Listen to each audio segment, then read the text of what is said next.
आज के दिन में जब सरदार पटेल जयंती है, जब हर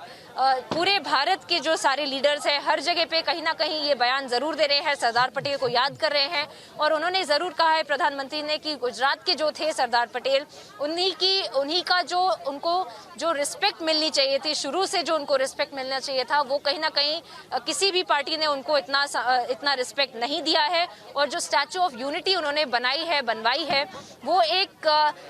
एक तरह से उनको पूरी तरह से उनका रिस्पेक्ट वापस देने की बात की है कि सरदार पटेल को जिस तरह से हिस्ट्री में याद रखना चाहिए, इतिहास में याद रखना चाहिए, वो हम कहीं ना कहीं भूले जा रहे थे। इसीलिए जो स्टैचू ऑफ यूनिटी है वो एक सिंबल रहेगा, वो एक सबसे बड़ी जो टॉलेस्ट स्टैचू जिसको हम कहते हैं दुनिया की सबसे बड़ा स्टैचू उसको बनाया गया है। उसी को याद रखते हुए, उसी को देखते हुए सरदार पटेल को हमें याद रखना चाहिए कि किस तरह से उन्होंने देश के लिए लड़ाई की थी, देश के लिए इंडिपेंडेंस की स्ट्रगल में लड़ाई की थी ब्रिटिशर्स के अगेंस्ट में। और पहले जो होम मिनिस्टर बने थे तो किस तरह से उन्होंने कितनी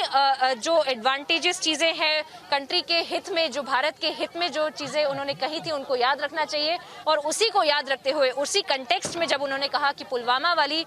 जो घटना थी उसको काफी लोगों ने पॉलिटिसाइज करने की कोशिश की, तो उन्हीं सब चीजों से हमें बचना चाहिए और सरदार पटेल के कहे हुए रास्ते पे भी हमें चलना चाहिए। ये सारी बातें उन्होंने हमेशा से की हैं, हमेशा से केवड़िया कॉलोनी में आके। 2018 में जब इसका इनॉग्रेशन हुआ था, मुझे याद है मैं जब वहां पे थी, तब भी इन्होंने यही सब बातें की थी कि सरदार पटेल का जो रिस्पेक्ट मिलना चाहिए था इतिहास में, उसी को याद रखते हुए स्टैचू ऑफ यूनिटी को एक टूरिज्म स्पॉट भी की तरह से भी डेवलप किया जाएगा, लोकल इकोनॉमी को भी बूस्ट किया जाएगा। हम देख सकते हैं कि उसी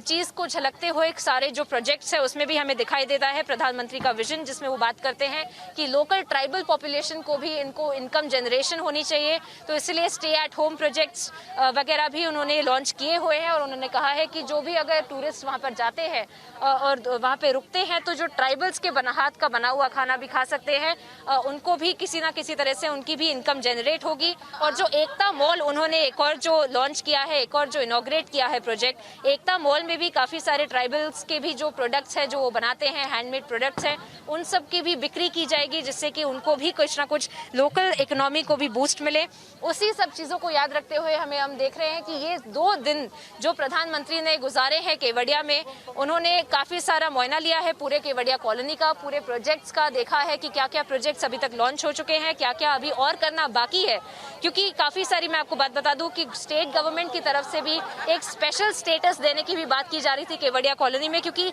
इस लेवल का डेवलपमेंट, इस लेवल का विकास जो हम देखने को मिल रहा है केवड़िया में, वो लोकल बॉडीज शायद ना संभाल पाए। इसलिए ये सारी बातें अभी की जा रही है गुजरात गवर्नमेंट की तरफ से भी। तो उन्हीं सब चीजों को याद रखते हुए हमें ये जो अभी हमें थोड़े कुछ ही मिनटों के बाद जो हमें देखने को मिलेगा, प्रधानमंत्री यहाँ पर आएंगे, बातचीत करेंगे, उसी से हमें कुछ पता चल पाएगा कि किस तरह से अगले साल केवड़िया कॉलोनी में हमें क्या क्या चीजें ऐड करने को देखने को मिलेंगी, क्या क्या चीजें और भी उधर इनॉग्रेट हो जाएंगी। क्योंकि ये सारी चीजें जो है, स्टैचू ऑफ यूनिटी जो है नर्मदा डैम के काफी करीब में है, सरदार सरोवर डैम के पास में है। सरदार सरोवर एक प्रोजेक्ट था जो नरेंद्र मोदी के काफी करीब था, दिल के काफी करीब था। जब वो मुख्यमंत्री रह चुके थे गुजरात के, तभी से वो उस एरिया का पूरी डेवलपमेंट करने की कोशिश करे जा रहे हैं, सारे प्रोजेक्ट्स जो है उसको लॉन्च किए जा रहे हैं वहीं पे। इसीलिए हमें ये 2 दिन हमें देखने को मिले हैं कि किस तरह से सरदार सरोवर डैम के पास में जो स्टैचू ऑफ यूनिटी है उसके इर्द गिर्द जो केवड़िया कॉलोनी है उसमें किस तरह से सारे प्रोजेक्ट्स, डेवलपमेंटल प्रोजेक्ट्स उसमें लॉन्च किए गए हैं और किस तरह से और भी अब अगले साल तक लॉन्च किए जाएंगे। और कुछ ही मिनटों में हमें ये पता चलेगा जब प्रधानमंत्री यहाँ पर आएंगे और यहाँ पर सारे जो ऑफिशियल्स हैं उनसे बातचीत करेंगे, उन सबको अपना रिव्यू देंगे कि किस तरह से केवड़िया कॉलोनी की अभी क्या स्थिति है और आगे वाले सालों में क्या स्थिति रहेगी। बट स्पेसिफिकली जो हाईलाइट रहेगा वो सी प्लेन को लेके रहेगा। सी प्लेन के बारे में बताया जाएगा, जो 3000 किलोग्राम का जो ये सी प्लेन है, ट्विन इंजन सी प्लेन है, जो स्पाइस जेट की तरफ से बनाया गया है, उसी के ऊपर पूरा रिव्यू दिया जाएगा। और उसी के बाद हमें देखने को मिलेगा ऑफिशियल्स मीडिया को संबोधित करते हुए क्या बताते हैं कि प्रधानमंत्री ने उनको किस तरह से रिव्यू दिया है, क्या क्या उनको बताया गया है। ये सारी चीजें हमको देखने को जरूर मिलेंगी कुछ ही मिनटों के बाद